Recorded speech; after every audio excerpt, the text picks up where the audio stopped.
తల్లికి వందనం కూడా త్వరలో మన చిన్నారులకి చదువుకోవడానికి చేయూత అందించబోతా ఉన్నాం. లేకపోతే మీకు భవిష్యత్తు రోజుల్లో ఇంజనీరింగో ఎంసెట్టో వెళ్ళేటప్పటికి మీకు ఫ్రీ స్టడీ మెటీరియల్స్ కూడా ఇవ్వడానికి కూడా ఇవాళ రాష్ట్ర ప్రభుత్వం ముందుకు వచ్చారు. ఇవాళ లోకేష్ బాబు గారు అవన్నీ త్వరలో కొత్త విధానాలు, మీలో కొంతమంది ఐటీ రంగాలకి వెళ్ళడానికి ఎగ్జామ్స్కో ఐఐటి సీట్స్కో ఇలా అన్నిటి విభాగాల్లో కూడా మీరు విద్యార్థులంతా మంచి బంగారు భవిష్యత్తుల కోసం కోట్లాది రూపాయలు ఖర్చయినా ప్రభుత్వమే భరించి మీకోసం భవిష్యత్తులో ఏర్పాటు చేయబోతా ఉంది.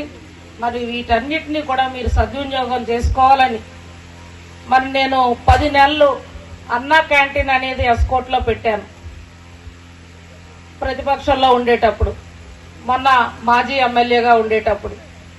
దురదృష్టం గత ప్రభుత్వం అన్నా క్యాంటీన్లు రద్దు, మిడ్ డే మీల్స్ రద్దు. మనకి కుటుంబాల్లో అందరూ నాతో కలిపి వ్యవసాయం, మధ్యతరగతి కుటుంబాలు, పుస్తకాలు కొనుక్కోవడానికి డబ్బులు ఉండాలి, లేకపోతే ఇంటి దగ్గర తల్లి మన కాలేజీకి బాక్స్ చేయాలంటే ఆ ఉదయాన్న చేయలేని పరిస్థితులు. ఆ సమయంలో అన్న క్యాంటీన్ నేను 10 నెలలు నడిపినప్పుడు సుమారు రోజుకి 500 మంది పైన భోజనం పెడితే సుమారు 300 మంది పిల్లలు నా కాలేజీ నుంచి వచ్చి రోజు భోంచేసేవారు ఎస్కోట. అప్పుడే నేను అనుకున్నాను, తిరిగి అన్న క్యాంటీన్ మనం ఇవాళ పిల్లలకి ఎవరు వస్తే వాళ్ళకి భోజనాలు పెట్టండి, భోజనాలు పెంచుకుందాం అని చెప్పాను తప్పితే ఎవరికి పెట్టద్దనే మాట లేదు. ఎందుకు ఆ మాట చెప్తున్నానంటే తల్లిగా నాకు తెలుసు, భోజనం తల్లి వండలేక కొన్ని ఆర్థిక ఇబ్బందుల వల్ల మీరు వచ్చేస్తారు ఖాళీ కడుపులతో ఉన్న సందర్భాలు.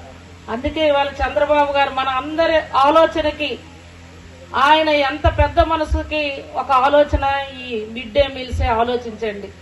మరి ఆ తరుణంలో మళ్ళా మేము అనుకున్నాం, మన కూటమి ప్రభుత్వం వచ్చి వెంటనే ఈ విషయం చెప్పాలి, ప్రభుత్వంలో మళ్ళా తిరిగి పునరుద్ధరించాలి ఈ పథకాన్ని అని చెప్పి అనుకున్నాం. మరి ఆ పెద్ద మనసుకి చంద్రబాబు గారు, పవన్ కళ్యాణ్ గారు, లోకేష్ గారి సహకారంతో మరలా దీన్ని పునరుద్ధరించుకున్నాం.